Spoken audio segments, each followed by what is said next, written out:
वर्तमान की दुनिया के दोस्तों नमस्कार। अब हम बात करेंगे यूपीएससी सीएससी 2016 सामान्य अध्ययन प्रथम प्रश्न पत्र के प्रश्न संख्या 10 की। यह प्रश्न है, क्या कारण है कि भारत में जनजातियों को अनुसूचित जनजातियां कहा जाता है? भारत के संविधान में प्रतिष्ठित उनके उत्थापन के लिए प्रमुख प्रावधानों को सूचित कीजिए। 200 शब्द और 12.5 अंक के इस प्रश्न में जिन बातों पर आपको ध्यान देना है उसमें यह है कि उन कारणों को बताना है जिन कारणों के तहत भारत की जनजातियों को अनुसूचित जनजातियां कहा जाता है, और इसके साथ साथ आपको सामान्य रूप से भारत के संविधान में जो प्रमुख प्रावधान हैं उनके उत्थापन के लिए उनको गिनाना है। आपको इस प्रश्न में सिर्फ यही काम करना है। अब स्पष्ट रूप से भारत की जो आर्थिक तरक्की है, आर्थिक प्रगति है, चाहे वो स्वतंत्रता के पहले की बात हो या स्वतंत्रता के बाद की स्थिति में हो, उसमें समाज का एक बहुत बड़ा तबका जो सामान्य रूप से मुख्य धारा से अलग रहा है, जिसमें आदिवासी समाज आता है, वह आदिवासी समाज के विकास की मुख्य धारा में पूरी तरह से भागीदार नहीं हो पाया। और निश्चित रूप से अंग्रेजी काल में जिस तरह से उसका शोषण हुआ है और जिस तरह से उसका संघर्ष चला है अंग्रेजी सत्ता के साथ, उसके चलते वह अलगाव का शिकार रहा है। भारत के स्वतंत्रता आंदोलन में भी उसकी भूमिका कुछ खास नहीं रही, क्योंकि वह भारत के स्वतंत्रता आंदोलन की जो मुख्य स्ट्रीम थी, जो मेन स्ट्रीम थी, उससे उसका अलगाव रहा। और इसका कारण ये भी था कि भारत के स्वतंत्रता आंदोलन में जो आदिवासी समाज के मुद्दे थे वो कभी भी इस आंदोलन के मुद्दे नहीं बने, या भारतीय स्वतंत्रता आंदोलन के जो नेता थे, जो मुख्य धारा के जो नेता थे, उनका संपर्क भी उस स्थिति तक नहीं था कि वह आदिवासी समाज को भी इस आंदोलन का हिस्सा बनाए रख सके। और आज़ादी के बाद भी जो भारत का विकास हुआ, उस भारत के उस आर्थिक विकास में, उस सामाजिक विकास में भी समाज का यह तबका जो दरअसल जल जंगल और ज़मीन पर निर्भर था, जो मुख्य धारा से अलग था, उसकी कोई भूमिका स्पष्ट रूप से नहीं थी। और निश्चित रूप से एक ऐसा समाज जिसका सभी अंग अगर बराबरी से विकास नहीं करेंगे तो वह समाज विकसित नहीं हो सकता। इसी संदर्भों को देखते हुए भारत के संविधान में इन जनजातीय समुदायों के लिए विशेष प्रावधान किए गए और इन्हें अनुसूचित जनजातियों का नाम दिया गया। और यही इस प्रश्न में लिखना है, और इस संदर्भ में यह भी लिखना है इसमें कि भारत के संविधान में कौन कौन से क्षेत्र हैं, कौन कौन सी धाराएं हैं या कौन कौन से प्रावधान हैं जो अनुसूचित जनजाति के उत्थापन से संदर्भित होती हैं।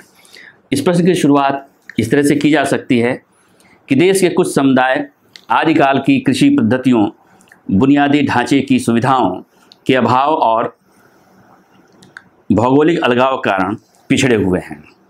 इनके त्वरित सामाजिक आर्थिक विकास और उनके हितों को सुरक्षित रखने के लिए संविधान के अनुच्छेद 342 के खंड 1 के उपबंधों के मुताबिक अनुसूचित जनजातियों के रूप में इन्हें अधिसूचित किया गया है। यह आपके प्रश्न के पहले हिस्से का उत्तर है, यानी कि देश के कुछ समुदाय आदिकाल की कृषि पद्धतियों, बुनियादी ढांचे की सुविधाओं के अभाव और भौगोलिक अलगाव के कारण पिछड़े हुए हैं। इनके त्वरित सामाजिक आर्थिक विकास और उनके हितों को सुरक्षित रखने के लिए संविधान के अनुच्छेद 342 के खंड 1 के उपबंधों के मुताबिक अनुसूचित जनजातियों के रूप में अधिसूचित किया गया है। इनके शोषण के खिलाफ सुरक्षा प्रदान करने और इनके सामाजिक, शैक्षिक, आर्थिक तथा सांस्कृतिक हितों की रक्षा के लिए संविधान में विशेष अनुबंध किए गए हैं।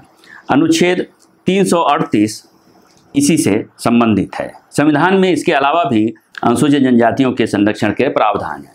जो इसका अनुच्छेद 338 है वो दरअसल अनुसूचित जनजातियों को जो शोषण होता है उसके खिलाफ उन्हें सुरक्षा प्रदान करने का प्रयास करता है या सुरक्षा देता है। इसके साथ साथ इनका सामाजिक, शैक्षणिक, आर्थिक और सांस्कृतिक हितों की रक्षा के लिए यह सारे अनुबंध किए गए हैं, और यह सारे अनुबंध अनुच्छेद 338 के अंतर्गत आते हैं। इसके अलावा भी संविधान में अनुसूचित जनजातियों के संरक्षण के प्रावधान किए हैं। जैसे आप इन प्रावधानों में ढेर सारे प्रावधान हैं, लेकिन इन प्रावधानों में से कुछ प्रावधानों को आप लिख सकते हैं, और ऐसा नहीं है कि सारे प्रावधानों को आप लिख लेंगे या सारे प्रावधान आपको याद है तो बिल्कुल लिख लीजिए, लेकिन शब्द सीमा का ध्यान रखना होगा आपको, क्योंकि यह 200 शब्दों का प्रश्न है, तो इसलिए उससे ज़्यादा नहीं जाना चाहिए। इसमें आप शामिल कर सकते हैं अनुसूची 5 जिसमें अनुसूचित जनजाति क्षेत्र में प्रशासन और नियंत्रण संबंध है। अनुसूची 6 उत्तर पूर्वी राज्यों के अनुसूचित जनजाति क्षेत्र में प्रशासन और नियंत्रण से संबंधित है। अनुच्छेद 17 अस्पृश्यता का निषेध करती है। अनुच्छेद 23 मानव दुर्व्यवहार और भिक्षा तथा बलपूर्वक श्रम आदि का प्रतिषेध करती है। अनुच्छेद 24 बाल श्रम निषेध का प्रतिषेध करता है। अनुच्छेद 46 दुर्बल वर्गों की शिक्षा और आर्थिक हितों की रक्षा से संदर्भित है। इसके अलावा अनुच्छेद 15(4) अनुसूचित जनजातियों के विकास के लिए विशेष प्रावधान की बात करता है। अनुच्छेद 29 अनुसूचित जनजातियों के हितों के संरक्षण की बात करता है। अनुच्छेद 243 अनुसूचित जनजातियों के लिए पंचायतों में आरक्षण की बात करता है। अनुच्छेद 330 लोकसभा में अनुसूचित जनजातियों के लिए सीटों के आरक्षण की बात करता है। अनुच्छेद 337 राज्य विधानमंडलों में अनुसूचित जनजातियों के लिए सीटों का आरक्षण करने की बात करता है। अनुच्छेद 334 आरक्षण के लिए 10 वर्ष की अवधि की बात करता है, जिसमें संशोधन भी किए गए। अनुच्छेद 350 पृथक भाषा, लिपि और संस्कृति की संरक्षा, मातृभाषा में शिक्षण की बात करता है। और 2003 में जो 89वां संविधान संशोधन हुआ उसमें पृथक अनुसूचित जनजाति आयोग का गठन किया गया।